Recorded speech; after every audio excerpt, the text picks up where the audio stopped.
Muy buenas noches, soy Gonzalo Prialé, esta es 4 a la N. Hoy domingo vamos a tocar el tema de la situación actual y el futuro de la economía. Estoy acompañado de tres connotados economistas. Luis Valdivieso, exministro de Economía y Finanzas, Elmer Cuba, socio de Macroconsult, y Carlos Paredes, que ha sido presidente de Petroperú. Ahora, la verdad que el problema actual es político. El efecto sobre la economía de la actual increíble y gigantesca crisis que estamos atravesando se va a sentir en el corto plazo, y la recuperación de la economía se prolongará al mediano y a largo plazo, si es que tenemos suerte. Para empezar, no sé, quisiera que ustedes comenten, Lucho, empecemos contigo. ¿Cómo ves el clima político y cómo ves el comportamiento de los actores? Indudablemente la situación actual genera mucha mayor inestabilidad de la que veníamos teniendo antes de que ocurrieran todos estos eventos, ¿no? Es lamentable que haya ocurrido este intento de golpe, de autogolpe, y lo que ha sucedido después, y lo que todavía falta por resolver. Mientras eso no suceda, nos enfrentamos a una situación muy difícil de tratar. Es como querer caminar en el fango, o correr en el fango, y eso es lo más difícil que puede existir en cualquier situación.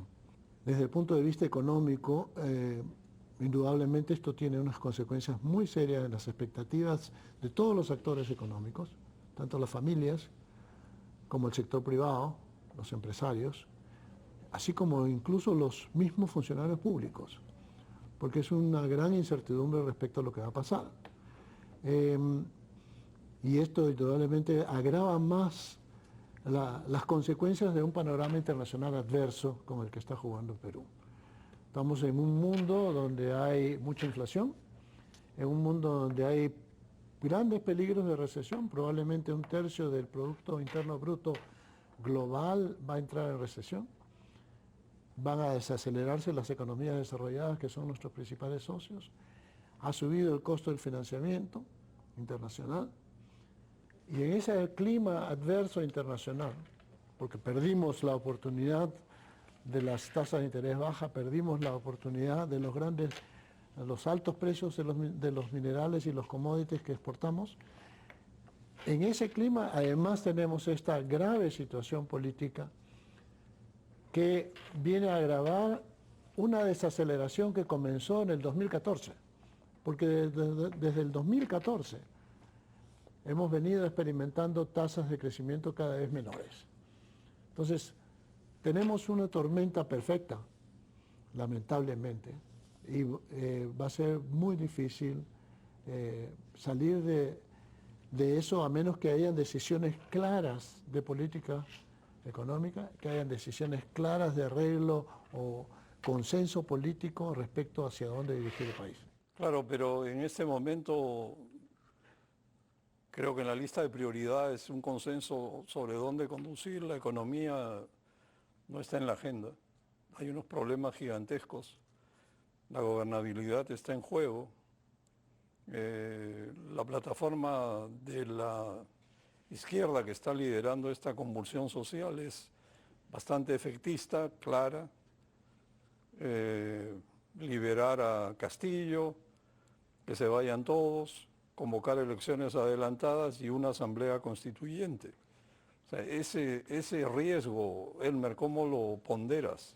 Sí, efectivamente, la plataforma de lucha de muchos de los manifestantes violentos y no violentos que hay básicamente en el sur del Perú y en la sierra, son esas cuatro que has dicho. Una es liderada a Castillo, que es inadmisible en una democracia, eso no puede ocurrir. La otra es cerrar el Congreso, que también en Chile es una democracia, no existe democracia que no cierra congresos.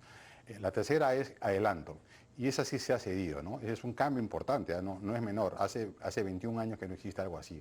Los últimos 5 gobiernos han cumplido los periodos electorales. Incluso el último, con 4 presidentes, no ha habido elecciones. Había solamente una elección, la de Kuczynski, y se cumplió el proceso. Ahora ya se ha cedido que no haya elecciones, en julio del 26, sino en algún mes del último trimestre del próximo año. Esa es primera cedida, y la opinión pública parece estar a favor de eso, y hasta ahí llegamos, ahí nos plantamos. La cuarta medida es Asamblea Constituyente, y no podemos ir a un momento constituyente bajo presión de un grupo minoritario de ciudadanos que están presionando por la vía violenta ese tipo de asamblea, ¿no? Entonces, eso no puede ocurrir en una democracia tampoco. Entonces, de esas 4 plataformas de lucha, digamos, 3 son inadmisibles y una sí ya se aceptó, que es el adelanto de elecciones, ¿no? Pero para que eso ocurra, tendría que haber 2 legislaturas, ¿no es cierto?, de mayorías absolutas, 87 votos, para que pongan 2 artículos nuevos. Uno diciendo que se recorte el periodo de 5 años, digamos, ¿no?, a 2 años y medio, y la otra que se tome el poder que no sea en julio, que sea, digamos, en abril del 24, ¿no?, para poder hacer elecciones en diciembre del próximo año, y luego segunda vuelta en febrero y tomar el poder en abril. Pero para eso, que eso ocurra, se requiere mayoría, que tampoco hay. Entonces estamos entrampados con 66 votos para referéndum, para preguntar esas 2 preguntas, ¿no?, y no meter una tercera por los palos.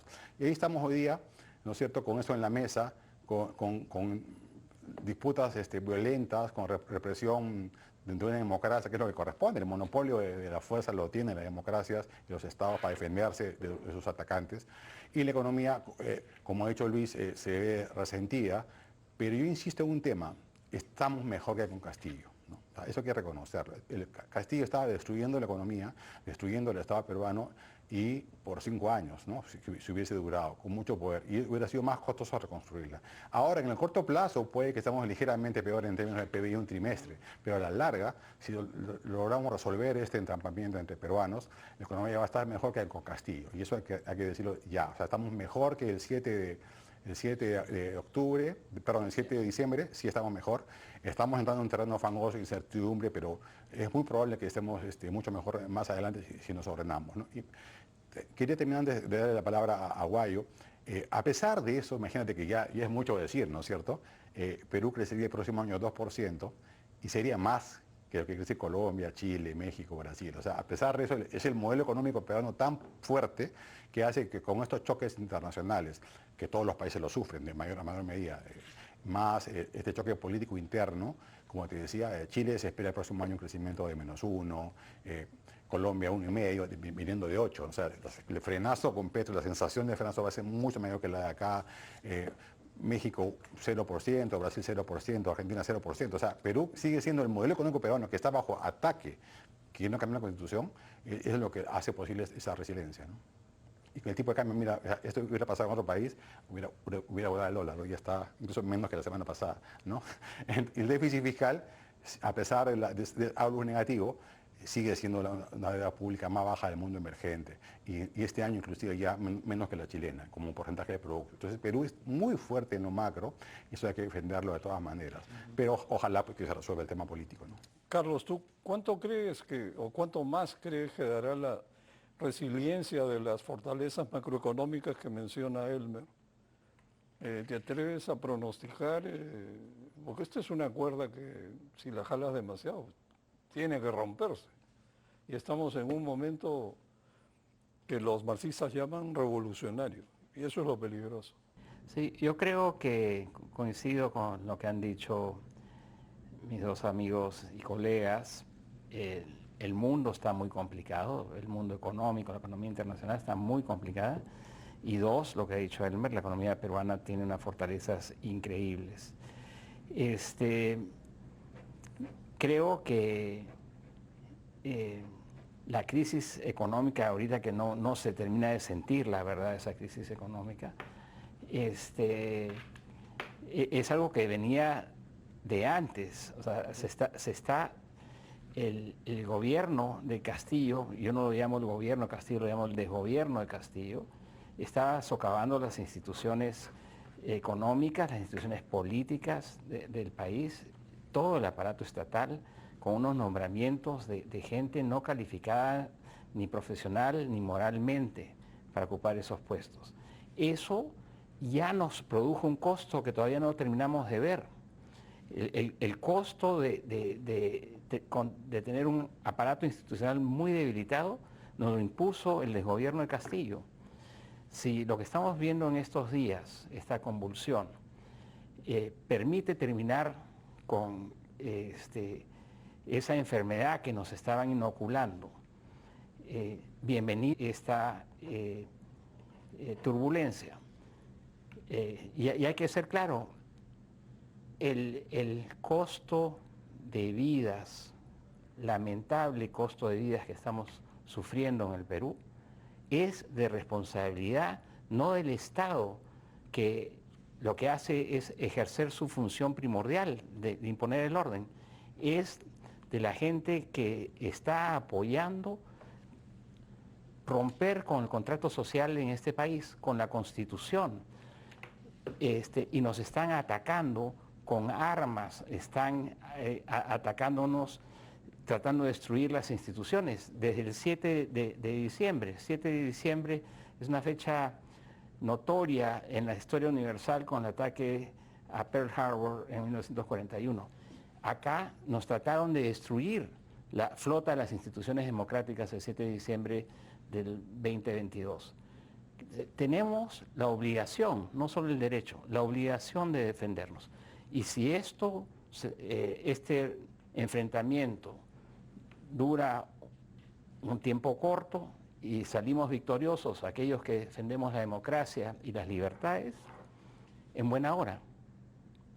Vamos a estar mejor en el mediano plazo, y yo diría, en 6 meses vamos a estar mejor de que lo que habríamos estado, como dijo Elmer, si continuaba el gobierno de Castillo. Sí, yo lo que veo es que el golpe de Estado no fracasó. La verdad, sigue en curso. Se está produciendo ante nuestros ojos un levantamiento en armas en todo el país y no se ven visos de control. Y lo paradójico es que en el Congreso están los que dirigen a los golpistas, a los que manejan los disturbios, a los vándalos, ¿no? Y van a dialogar con ellos, es decir, tú creas las condiciones, estas son pues las condiciones revolucionarias, creas las condiciones del desmadre total y después dices hay que dialogar. ¿Y con quién van a dialogar? Con los congresistas que están detrás de esta gente, que además son todos conocidos. Y en la agenda del Congreso, punto número 1, se adelantan las elecciones, no se adelantan las elecciones y no se piensa en lo mínimo, en desaforar a estos congresistas que están moviendo los títeres. Y eso es, creo, bastante peligroso para el futuro. Ojalá me equivoque, pero sin firmeza. Probablemente el gobierno de turno estará jugando los descuentos con frecuencia. Ahora, el riesgo más grande que me parece que tenemos por delante es el inicio de un proceso de asamblea constituyente. Creo que debemos decir firmemente no a la constituyente, eso es un engaño y es la puerta que abre la caja de Pandora de la permanencia de gente que quiere destruir la economía y las instituciones para entronizarse en el poder por décadas. Entonces, Lucho, la economía está sitiada. ¿Qué se puede hacer en el corto plazo para por lo menos poder volver a despegar en los siguientes años? Bueno, justamente utilizar las fortalezas de tal forma de que no haya un deterioro mayor. No es fácil evitar deterioros, o sea, es más difícil que tratar de crear las condiciones para generar crecimiento. O sea, en realidad lo que aquí hay que hacer es, dada la incertidumbre existente o prevaleciente, lo que hay que hacer es evitar que esto vaya a que se deteriore más. Una de las grandes preocupaciones que yo tengo, y no comienzan con Castillo, comienzan con la estrategia que siguió Vizcarra para enfrentar la pandemia.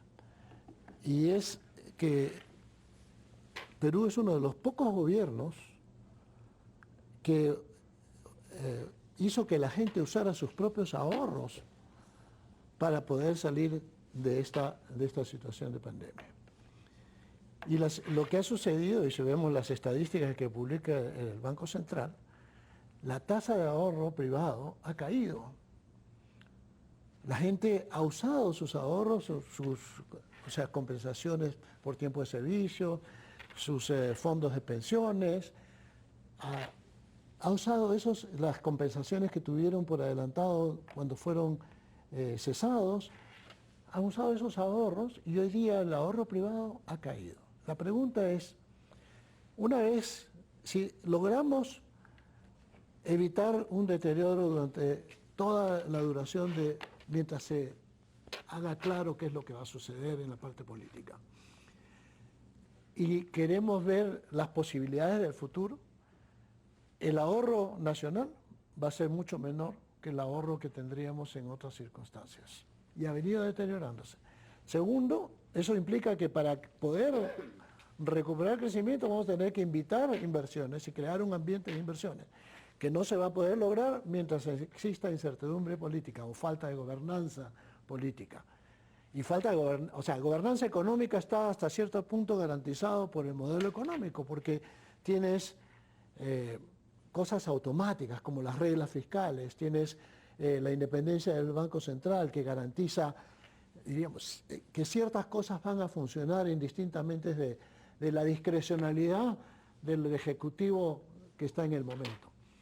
Pero es preocupante la confianza que tenga el inversionista extranjero que vamos a tener que atraer para que traiga sus ahorros e invierta en el Perú, porque el ahorro nacional va a ser todavía insuficiente y no va a crecer en la medida que no generemos empleo y mejoren las remuneraciones. Entonces, estamos en una gran encrucijada en ese sentido y hay que pensar en las dos cosas: cómo evitar caer durante el periodo de transición hasta que se resuelva esta situación política, y segundo, cómo estar pensando en las bases de crecimiento futuro, dada una situación que ha venido a deteriorarse del ahorro interno, gracias a una política equivocada del gobierno de Vizcarra que comió y siguió, se fue continuada, y que además ha sido suplementada con una doctrina de bonos. O sea, la gente la está acostumbrando a vivir de bonos y no a vivir de trabajo, porque no han creado trabajo. Entonces, hay que comenzar a pensar en las dos cosas: cómo evitar la caída y cómo sentar las bases para un crecimiento sostenido en mediano plazo, dadas las condiciones iniciales en las cuales estamos comenzando. Todo cambió. El 7 de diciembre todo cambió. Las condiciones iniciales de cualquier economista que quiera discutir qué es lo que vamos a hacer o cómo ves las perspectivas del país, tiene que tomar en consideración las nuevas condiciones iniciales. Ahora, las fortalezas están ahí, pero hay vulnerabilidades que se han creado en el tiempo. Y las vulnerabilidades son, por ejemplo, romper con las reglas fiscales durante 3 años. Es una vulnerabilidad intrínseca en el sistema. ¿Por qué? Porque ya piensas que la puedes relajar en cualquier momento.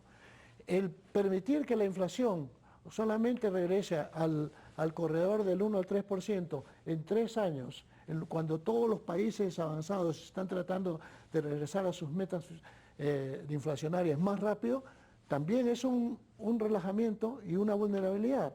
Entonces, eso hay que comenzar a integrarlo de tal forma de que una vez que tengamos resuelto este problema, y que no depende de los tecnócratas, sino depende más de los políticos, tiene que haber una estrategia de cómo reanudar o regresar al país por la senda del crecimiento y de la generación de empleo. Porque esto no puede continuar como ha venido sucediendo desde el 2014 para acá. Y que ha sido agravado por Castillo, ¿no? Indudablemente. Claro, hemos llegado a un momento, yo creo, cúspide. O se adopta un rumbo correcto o esto va a ser cada día peor y posiblemente el desenlace va a ser muy duro para todos. Algunos lo llaman a esto que se podría perder el país. Bueno, volvemos después de la pausa.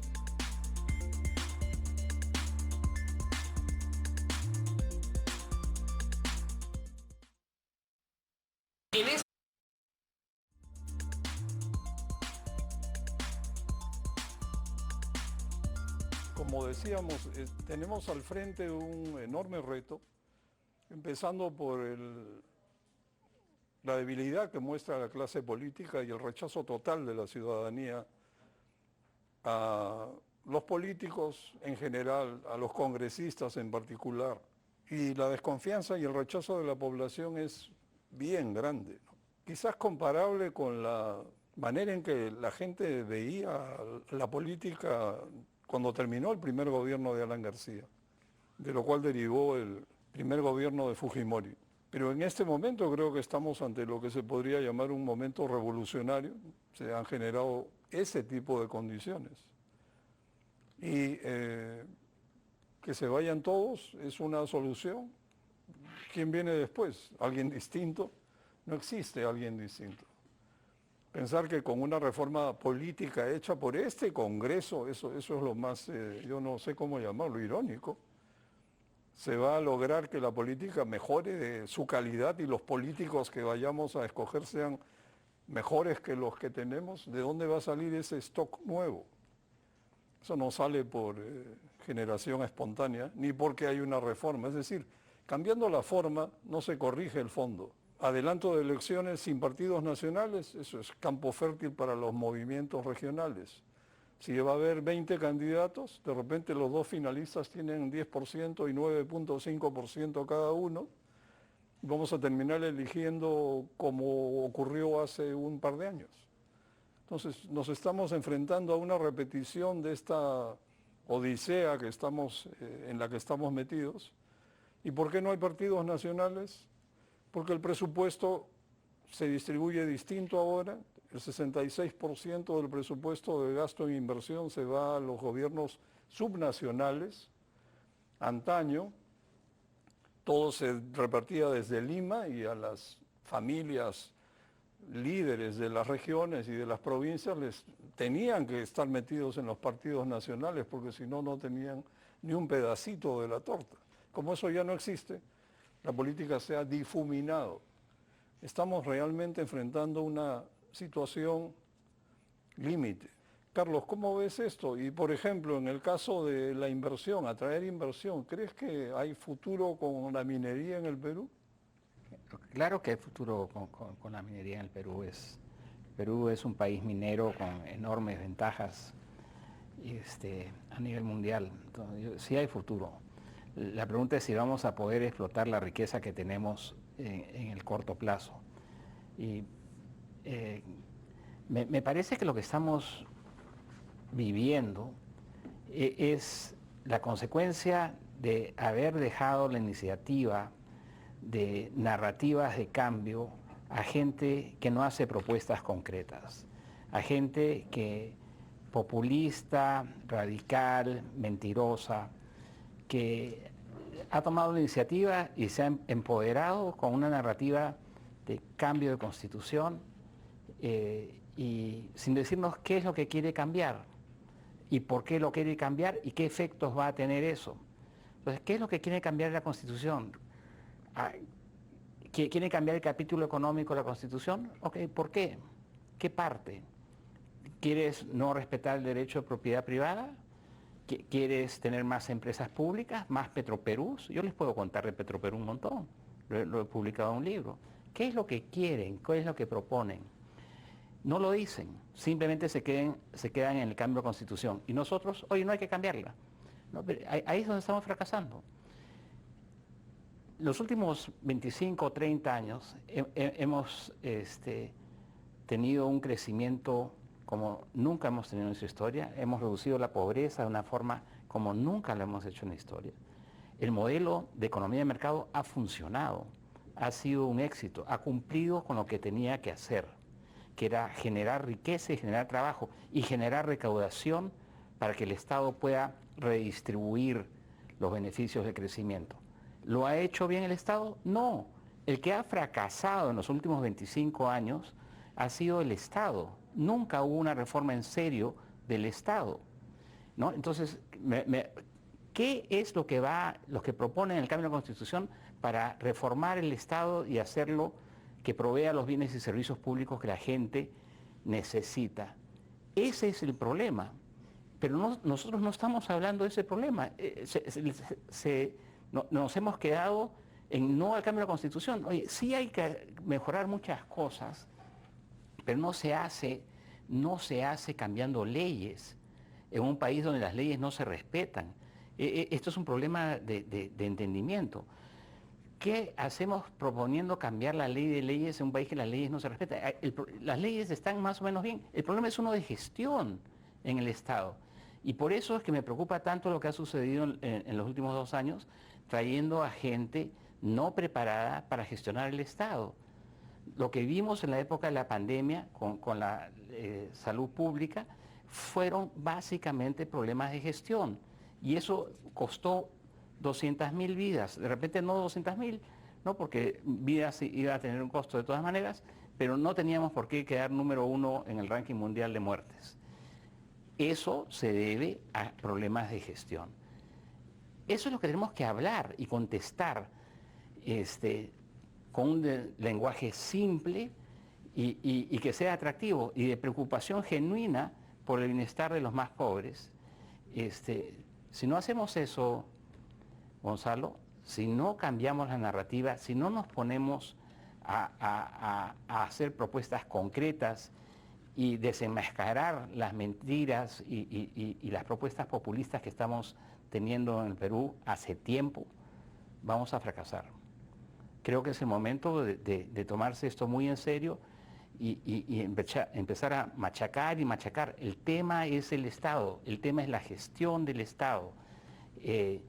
Y lleguemos efectivamente a los más pobres, hagámoslo, generando riqueza, generando puestos de trabajo, pero asegurándonos que esos mayores recursos fiscales efectivamente lleguen a los más pobres, ¿no?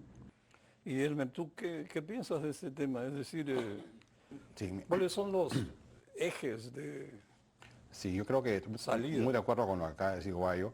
Lo que ha fallado en estos 30 años es el Estado, pero ese Estado no ha fallado, digamos, porque así es la vida, sino porque la democracia peruana disfuncional ha construido este Estado que tenemos, ¿no? En otros países con democracia que funcionan, los estados mejoran, los ciudadanos piden mejoras en los servicios públicos y a través del Estado se mejoran los servicios públicos. Y así funciona la democracia, ¿no? Va un feedback entre el votante y los servicios y así se va desarrollando la cosa. Acá no, acá hay un quiebre entre lo que la gente necesita en servicios públicos y lo que el Estado le da, y la democracia no está llegando a la gente, ¿no? No se está viviendo, es disfuncional. Y estamos en los momentos más críticos de la democracia peruana de los últimos 100 años. Mira, no hay ningún partido político que haya puesto 2 presidentes distintos en los últimos 100 años en el Perú. O sea, la debilidad partidaria es secular. No es que tengamos partidos que tenían más de 2 presidentes normales como en un país civilizado, ¿no es cierto? No hemos sido capaces de eso. Pero ahora estamos peor. Ahora hay, en las elecciones del próximo año, hay 12 partidos inscritos y hay 15 por inscribirse. Si se baja un poquito la valla, ¿no? Va a haber 15 más 12, ¿no? 27 personas quieren ser presidentes del Perú, movimientos políticos, todos minúsculos, todos que no pesan más del 5% de la población. Ese es el primer problema, que está reflejándose la oferta política en el tipo de sociedad fragmentada que somos. ¿Eso se puede arreglar? Sí se puede arreglar, pero efectivamente no veo cómo en el corto plazo eso se está arreglando. Número 2, la izquierda, que debería estar avergonzada por habernos puesto a este señor en el gobierno, que es ampliamente corrupto, incapaz y golpista, y ahora no vacila en defenderse, pretender a la justicia, provocando, asusando a la gente que siga marchando. En lugar de estar avergonzada y pedir disculpas al país, está poniendo la agenda, ¿no? Oye, ahora sácame a vamos a Asamblea Constituyente, si no, no. O sea, ¿qué? Y la derecha está efectivamente, ¿no? Sin discurso. Tú no puedes prometer a la gente statu quo, o sea, nadie va a votar por ti, ¿no es cierto? Si yo gano, voy a defender la propia propiedad. Oye, eso es lo mínimo, ¿no? Hazme soñar. Dime, el futuro de mis hijos va a estar mejor. Yo te voy a mejorar la educación. La prueba de PISA vamos a estar en el primer puesto en 5 años. El gasto per cápita en salud va a ser tanto, ¿no? Y vamos para adelante. Y para eso tengo una reforma tributaria. Voy a bajar la evasión de IGB y renta. O sea, algo que te permita al ciudadano soñar y mejorar. Y ese es el reto de la democracia hoy. Y la derecha está en otra, ¿no? El centro y la centro derecha está en otra. Y esa pérdida de narrativa se está perdiendo. Y la han perdido en Chile, por ejemplo, que han estado a punto de irse al diablo, ¿no? Nunca. En el borde del abismo, harto se digo, Perú no tenemos por qué ir con ese camino. Ahora, yo creo que el principal problema macro del Perú hoy día, en verdad, no es ni fiscal ni monetario, digamos, ¿no? A pesar que estamos con cierta fricción, es de bajo crecimiento. O sea, un crecimiento de 2%, mira, el salario, el año 2008, éramos 10 millones de trabajadores privados urbanos. Ahora somos 14, ¿no? Y ganamos lo mismo. El salario real es el mismo del 2008. Y solamente que hay 4 millones más de personas trabajando en las ciudades, ¿no? Entonces, el crecimiento tiene que ir más rápido para lograr lo que logramos hasta el 19. O sea, esto se ha ido ya en los últimos 3 años con el COVID y todo, ¿no? Pero antes teníamos salarios al alza, ¿no? Pues la economía crecía más rápido que la demanda de trabajo crecía más rápido que la oferta, y era posible cada año no solamente generar nuevos empleos, sino con salarios al alza. Eso se ha detenido, ¿no? Y hay que volver a pensar en la gente de carne y hueso, ¿no? O sea, de esos 14 millones que aumentaba de P urbana privada, 6 son independientes. O sea, es algo extraño también, ¿no? Ni siquiera tienen el lujo de ser informales en el sentido laboral, ¿no es cierto?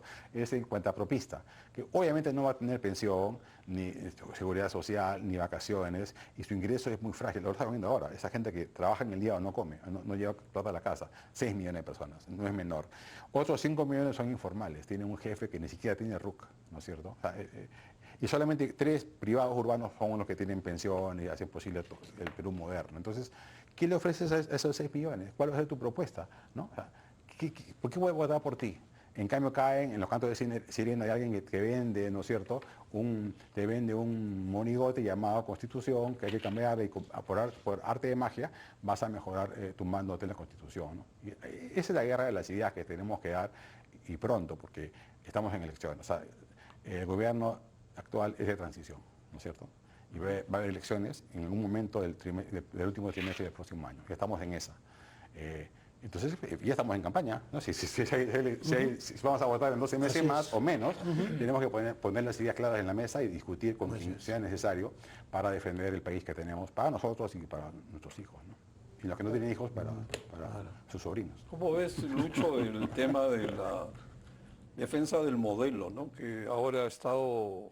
Bueno, está en plena, no sé cómo llamarlo, está en crisis, pues, porque si hay toda esta revuelta es porque la gente no estará contenta con lo que está recibiendo, ¿no? Bueno, yo estoy muy de acuerdo con Elmer respecto a que el país necesita algo, un norte muy claramente definido, pero que lo haga soñar. Pero eso va a requerir cambios fundamentales en los paradigmas que tenemos. O sea, el modelo liberal, cuando se introdujo en el 90, y yo no le digo neoliberal, sino le digo liberal, era un modelo basado en el mercado y en la libre competencia. Libre competencia que inicialmente funcionó por un par de años, hasta el golpe. Después del golpe comenzó a deteriorarse, y hoy día podríamos decir de que hay un alto grado de concentración en casi todas las industrias. Bueno, ¿queremos soñar? Sí, tenemos que cambiar muchos paradigmas. Yo diría que uno de los fundamentales es el paradigma de la protección y seguridad social.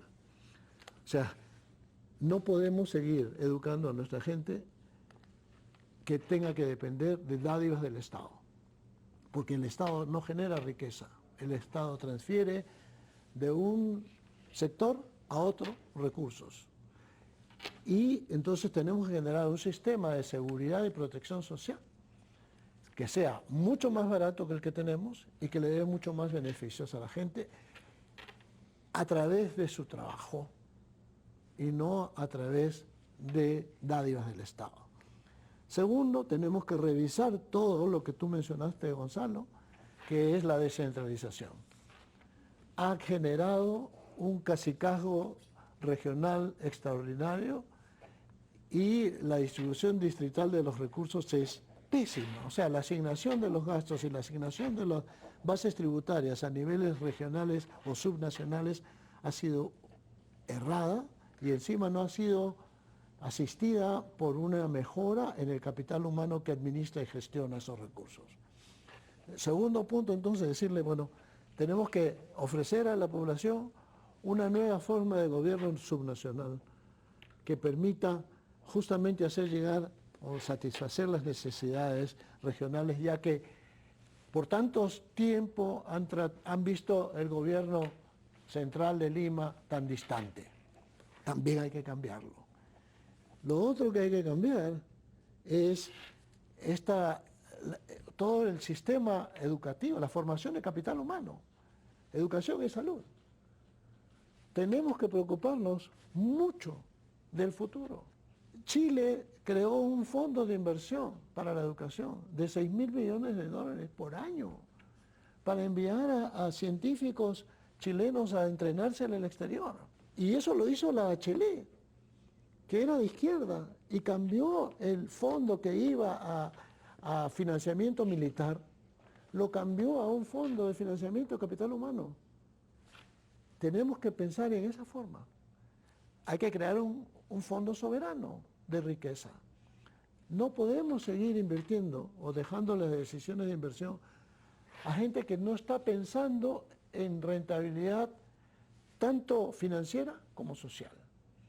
Tenemos que hacer algo que centralice las decisiones de inversión a nivel nacional. A nivel regional y subnacional puedes dejarlo lo que sea de competencia subnacional, pero a nivel nacional tienes que tener una capacidad de decisión de inversión mucho más profesional, mucho más dirigida a la rentabilidad de esos proyectos y no solamente a la existencia o satisfacción de necesidades básicas, como dice el Programa Nacional de Infraestructura. O sea, tenemos que no solamente dar lo básico, tenemos que dar lo mejor para la población. O sea, hay varias cosas con las cuales hay que soñar. Y yo creo, estoy de acuerdo contigo, Elmer. Hay que darle, la población necesita esto, necesita, y la derecha tiene que pensar, o sea, reaccionar, porque si no reacciona, le van a ganar el juego, porque la retórica sencilla, populista, es muy atractiva cuando no tienes una alternativa seria y bien diseñada. Carlos, tú que lo mencionaste, ¿cuáles son a tu criterio los ingredientes para una nueva narrativa? Yo creo que tenemos que, lo que ya se ha dicho, uno, tengo que decir que a mí me preocupa preferentemente la gente de menores ingresos y que me preocupa la desigualdad, cosa que no nos gusta mucho hablar los economistas, tenemos que decir, sí, me preocupa la desigualdad, quiero dar mayores oportunidades a los que menos las tienen, es una obligación, y tengo que actuar de manera coherente con ese discurso, que es voy a invertir eficientemente en salud, educación, básicamente, y en infraestructura la voy a hacer bien y voy a corregir los errores. La ley de regionalización y todo este proceso hay que revisarlo totalmente, porque estamos desperdiciando recursos y si algo sabemos los economistas es que los recursos son escasos. Entonces necesitamos mejorar la eficiencia del gasto y encaminar el gasto público, que es la redistribución de los beneficios del crecimiento, a atender a los más pobres. Y hay que, yo creo, crucial, hay que desnudar la mentira del populismo. Hay que desnudarla. Usted, señor XX, viene a proponer la Asamblea Constituyente, dígame qué quiere cambiar, qué artículos considera que son vitales cambiar, y dígame por qué, y qué va a poner en su lugar que va a beneficiar a la población que nos preocupa a todos, no solamente usted. ¿Qué va a hacer? ¿Va a crear más empresas públicas? ¿Quiere usted que la gente no pueda tener dólares? ¿Quiere usted que no respetar el derecho de la propiedad? ¿Quiere usted tratar de manera diferente al capital extranjero que al nacional? Dígame, ¿qué quiere hacer usted? ¿Quieren quitar la estabilidad de los contratos? ¿Quieren quitar la estabilidad de los contratos? ¿Quiere usted que unos legisladores puedan cambiar lo que las partes pactan entre sí? ¿Quiere usted orientar la inversión en la generación de puestos de trabajo? Hay que desnudarlos, pero hay que aterrizar, hay que tener buenos comunicadores, hay que aterrizar de frente Y ya basta, yo estoy harto de oír esta estupidez de la Asamblea Constituyente, que es un pedido sin ningún contenido, Así es. sin ningún contenido. Y de este lado del campo de batalla estamos atontados. Entonces yo creo que ese cambio de la narrativa es esencial y es una prioridad. Y hay que trabajar de manera coherente para enfrentarlo. Ahora, yo le deseo al gobierno actual, que es un gobierno de transición, que no estaba preparado para ser gobierno, pues no sabía que iba a ser gobierno, yo creo que hay que apoyarlo. Hay que apoyarlo y no acabarlo. La tiene cuesta arriba. Creo que se han dado pasos atendiendo al clamor de algún sector de la población, pero está tratando de imponer el orden. Creo que tenemos que respaldar eso. Un país no funciona sin orden, sin respeto a la ley, y el Estado y el gobierno tienen la obligación de imponer eso. Hay que apoyarlos. Creo que es un muy buen mensaje. Volvemos después de la pausa.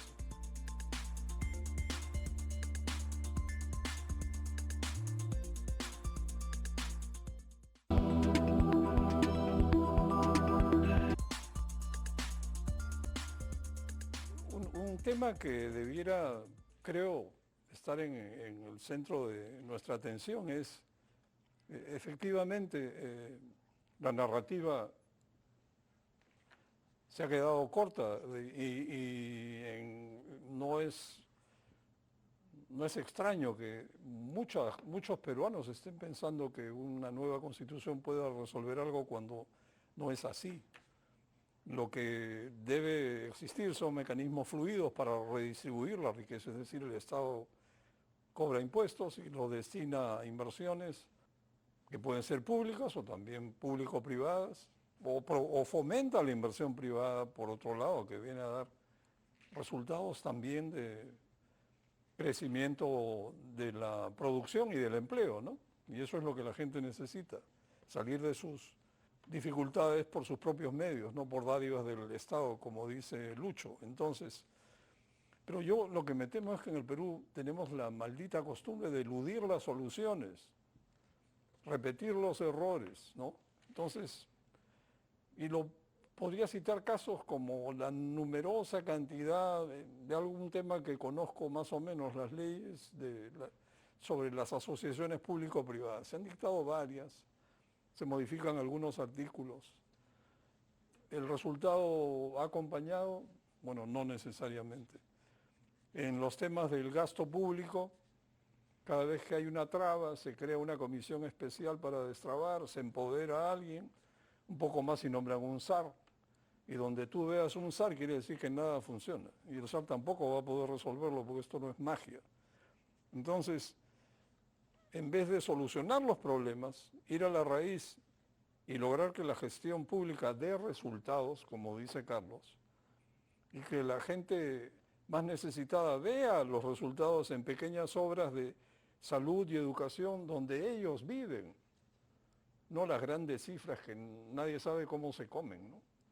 Entonces, lo que se hace cuando las cosas no funcionan es dictar nuevas normas que generalmente son de última generación, recogen las mejores prácticas de países exitosos, que no somos pues el caso, y aquí no funcionan porque no hay presupuesto, no hay gente capaz de aplicarlos y ni siquiera se dictan procedimientos para lograr el resultado, simplemente se dicta la norma como si fuera magia. Y tiempo después, porque uno no puede ser mezquino y decir eso no va a funcionar porque no ha funcionado antes, hay que darle el beneficio de la duda. Bueno, pues pasa el tiempo, te olvidas del beneficio de la duda y ya viene una nueva norma, tampoco se soluciona. ¿Cómo se sale del paso? Dictando normas especiales donde, por ejemplo, se generan fast tracks, vías rápidas para proyectos seleccionados, es decir, se escoge ganadores a los que se les da las facilidades que nadie más tiene acceso porque en general no funcionan la cantidad de regulaciones, trabas que se generan y dificultades para gastar y lograr el resultado deseado y que el servicio sea de calidad. Entonces, ¿esto no mejora el tema de la desigualdad? no genera más oportunidades y estamos viendo las consecuencias, pues, ¿de dónde creen que ha salido esta situación? Esto se ha cocinado a fuego lento y no ha empezado ayer. El país ha dado un gran salto en sus cifras macroeconómicas, sin duda, y ha mejorado. Hay una clase media que ha crecido, pero no ha alcanzado, pues. Entonces ahora tenemos que, no sé, ver las cosas con distintos... Sí, pero no hay que desesperarse. Tampoco, digamos, efectivamente hay menos pobres, hay clase media que ha crecido, pero hay un grupo importante, 40% de la población, que no es ni clase media ni es pobre en el sentido estadístico. Está a la mitad de camino, que es vulnerable, ¿no? Es vulnerable. Entonces, y que en el Perú la definición está entre 380 soles y 720 soles mensuales de gasto. O sea, si estás en ese tramo, eres vulnerable. Y ahí tienes el 40% de la pega. ¿No? Solamente un 35% está encima de eso y es clase media. Entonces, tampoco era posible que nos desarrollemos pues, en tan corto periodo de tiempo, ¿no? Los países han logrado esto en verdad en siglos, ¿no es cierto? O más de 50 años. Entonces, no podemos perder el norte en medio del desierto. Pues. Si Perú pierde el norte, ¿no es cierto? Y tenemos un gobierno populista y desanda lo que hemos andado, te puedes quedar indefinidamente subdesarrollado. ¿Ah? O sea, no está escrito que tenemos que desarrollarnos de todas maneras. Podemos y más, es lo difícil, ¿no? Pues solamente, digamos, de los 200 países que hay, 33 lo han logrado. O sea, en verdad que la mayoría no lo ha logrado. Y pasa por arreglar la democracia. No puede haber política económica buena si no arreglamos el tema político, ¿no es cierto? ¿Quién le queda un ministro de Economía, digamos, que no sé si va a estar ahí más adelante? Entonces, o pierde potencia la política en general pública cuando hay mucha inestabilidad en los puestos. Entonces, primero hay que restablecer la paz, la estabilidad política, la paz social, y con políticas expresas de inclusión, ¿no? O sea, tiene que ver ya, parte, así como meta de inflación, ¿no es cierto? Y reglas fiscales, oye, un país que tiene una meta explícita de inclusión social, no puedes tener el sur andino como está ahora, ¿no? Reclamando, más allá de la violencia, ¿no? Están rezagados. Entonces hay que incluirlos en la modernidad, en la economía de mercado y con educación, por supuesto. Y ahí yo tengo dos criterios, en verdad. Mira, cualquier política económica de cualquier sector que mejora la productividad o mejora la eficiencia es bienvenida, es urgente. Y si además igual oportunidad es doblemente bienvenida, ¿no? O sea, si logramos diseñar políticas que cumplan dos requisitos, o por lo menos uno de los dos, vamos a estar más eficientes que antes o más productivos que antes, vamos para adelante. Va a mejorar la igualdad de oportunidades, no digo de ingresos, de oportunidades, vamos para adelante, ¿no es cierto? Ya los ingresos serán un resultado final de lo que la gente se esfuerza no en la vida, pero tiene que ser independiente de tu origen, ¿no es cierto? Las economías de mercado tienen las democracias modernas tienen esa maravilla de movilidad social por tu esfuerzo. Acá no hay eso, ¿no es cierto? Recién en Perú está mejorando pues, en las últimas décadas en inclusión social. No así, eso de 200 años es un mito, o sea, no es que haya sido así siempre, ¿no? El voto de la mujer tiene 60 años y el voto de los analfabetos tiene 40 años. O sea, recién estamos en ese proceso de inclusión política, además, ¿no? Y económica, y podemos quedarnos a mitad de camino indefinidamente. Ese es mi máximo temor. Tenemos que, digamos, todas las élites económicas, sociales, profesionales, académicas del Perú, deberíamos estar un poco espantados con lo que estamos viendo, ¿no? Y ir hacia un gobierno de unidad nacional para reconstruir la economía, relanzarla con estos dos criterios que pongo en la mesa, ¿no? Eficiencia, productividad e inclusión sin duda, porque es real, o sea, la gente no es loca para reclamar, sin el tema, digamos, de usar pues, este mecanismo de fuerza, ¿no? Yo quisiera complementar. Claro. Tú hablaste de las normas, ¿no? Y que todo lo arreglamos con normas. Yo no, coincido en esa creencia. En el Perú sufrimos de normativitis. Todo lo arreglamos con una norma. Y la verdad que muchas de las normas que tenemos podrían desaparecer y no pasa nada, ¿no? Muchos de los programas que se tienen podrían desaparecer y no pasa nada. Es gasto público que no genera bienestar para la mayoría. También tenemos, además de esta normativitis, tenemos esta costumbre de echarle la responsabilidad a otros. Oye, yo no puedo hacer un buen gobierno porque tengo problemas con el Congreso. No, nuestro arreglo institucional político es de un régimen presidencialista. Acá el Ejecutivo es el que lleva la batuta. Y no para gestionar el sector público, no necesitas de mucho más normas, si las normas sobran. Lo que necesitas son buenos gerentes, necesitas gente honesta, con ganas de hacer las cosas, con metas claras, necesitas gerenciar el Estado. Y a lo que dijo Elmer, necesitamos reconstruir la economía, yo el discurso que pondría, que creo que puede ser un discurso ganador, hay que reconstruir el Estado. Hay que reconstruir el Estado. La economía funciona bastante bien. Hay que reconstruir el Estado. Ese Estado que Castillo y su gente ha tratado de destruir. ¿Por qué? Porque ha puesto a incapaces a gerenciarlo. No es que tuviésemos un gran Estado, no lo tenemos, no lo teníamos, pero ahora hay que reconstruirlo. Y creo que hay que ponerle metas concretas, que la gente sienta, ajá, esa meta sí me beneficia a mí y yo sí voy a apostar por una propuesta seria, ¿no? Eso creo que es algo que puede funcionar y habría que explorar por dónde podemos ir. Y además, si me permites un segundo nomás, efectivamente, aunque parezca mentira, en el capítulo 1 del régimen económico dice que el Estado es encargado de la educación, la salud y la infraestructura. Así es. ¿Qué quieres cambiar? Entonces, ya está ahí, ejecuta, ¿no? Ejecuta, exactamente. Así es. ¿Y tú, Lucho, qué piensas que se puede agregar para componer este norte que haga soñar a los peruanos en un mejor futuro? Bueno, la mejora del servicio del Estado es indudablemente un ingrediente indispensable.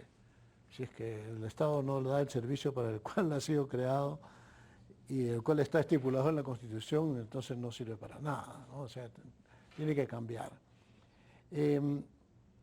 Lo que sí considero bien importante es que hay dos maneras de incluir a la gente en el proceso de distribución de beneficios de un crecimiento sostenido. Uno es por acciones específicas para incluir a la gente en el proceso. Y el otro es viendo exactamente hacia dónde, cuál es el tipo de crecimiento que está generando. Porque hay crecimientos que automáticamente generan el bienestar y ha quedado demostrado aquí en varios años que hemos tenido crecimiento sostenido, ha quedado demostrado que sí puede reducir desigualdad, que sí puede generar movilidad social. Indudablemente tenemos pobreza extrema que hay que atenderla. Y eso no hay que olvidarlo nunca, porque es la pobreza extrema la que más preocupación debería darnos.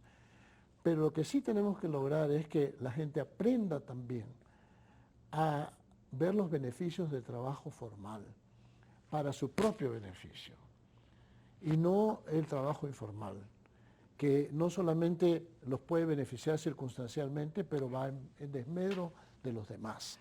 No se puede tener una economía dual donde haya formales e informales tratando de hacer el mismo tipo de actividades económicas con reglas diferentes. Unas reglas formales y unas reglas impuestas por sí mismas. Hay que enseñar a la gente los beneficios del trabajo formal y eso es una tarea del Estado muy importante, que no se está haciendo, diríamos, de manera generalizada. La gobernanza política tiene como compañera intrínseca la gobernanza económica. O sea que cuando uno habla de fortalezas macro, no se logra si no tienes un marco institucional que permite que se logren esas fortalezas. Y segundo, ese marco que permite que se logren esas fortalezas no se logra si no tienes un consenso político. Y ese consenso político lo dio la Constituyente de 93. La Constitución que tenemos hoy día nos da el marco institucional que ha permitido que las fortalezas que tenemos hoy, desde el punto de vista macro, existan. El problema es micro, y en el problema micro, ya cuando entras a sectores, cuando entras a lidiar con problemas específicos sectoriales o con grupos de la sociedad específicos, ya eso es más de gestión que de marco institucional. Ahora, la normatividad es importante. ¿Por qué? Porque es el legado de la corrupción que hubo al final del gobierno de Fujimori. Al final del gobierno de Fujimori, cuando se destapa la corrupción, la persecución legal de los funcionarios, incluso de aquellos decentes, fue interminable. Hay gente que fue enjuiciada durante 15 años por haber hecho las cosas bien. Entonces, la gente en el sector público, mucha gente no actúa porque no tiene el marco legal que lo proteja. Pero eso se reemplaza muy fácilmente por una protección de la función específica. Eso lo peleamos muchísimo para tener una protección del funcionario, una protección legal del funcionario, para que no tema tomar decisiones, porque hay mucha gente que tiene temor y por eso los decretos aquí tienen 18, 19 firmas, ¿no? Esa es una costumbre soviética, ¿no? De tener la firma de todos los funcionarios de bajo nivel para poder echarle la culpa a alguno de cuando la fallan las cosas. Eso es soviético. Entonces, todo eso hay que cambiarlo, pero toma tiempo. También, de acuerdo con Elmer, no hay que desesperarse. Como dice un gran profesor mío, Paul Rosenstern, decía, la naturaleza no da saltos. O sea, todo va avanzando a su cadencia. Hay que tener paciencia. Estas cosas no son de un día para otro. Bueno, siempre he creído que el progreso es una cantidad grande de pequeños pasitos de bebé, en el sentido correcto. Yo diría, para terminar y resumir algunos de los componentes fundamentales para tener un mejor futuro, la descentralización necesita reformularse porque ha servido para reproducir mecanismos de gasto corruptos y ese es un gran problema que enfrentamos. Se necesitan reformas orientadas a mejorar la productividad y el tema de la educación es fundamental.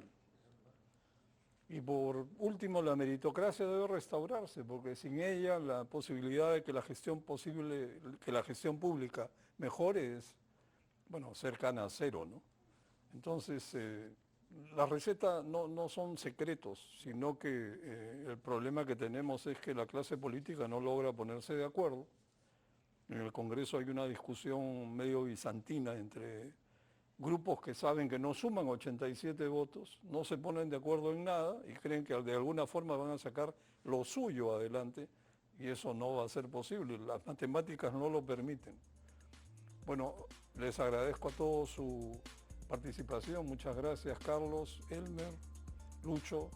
Ha sido muy grato conversar con ustedes y muy buenas noches.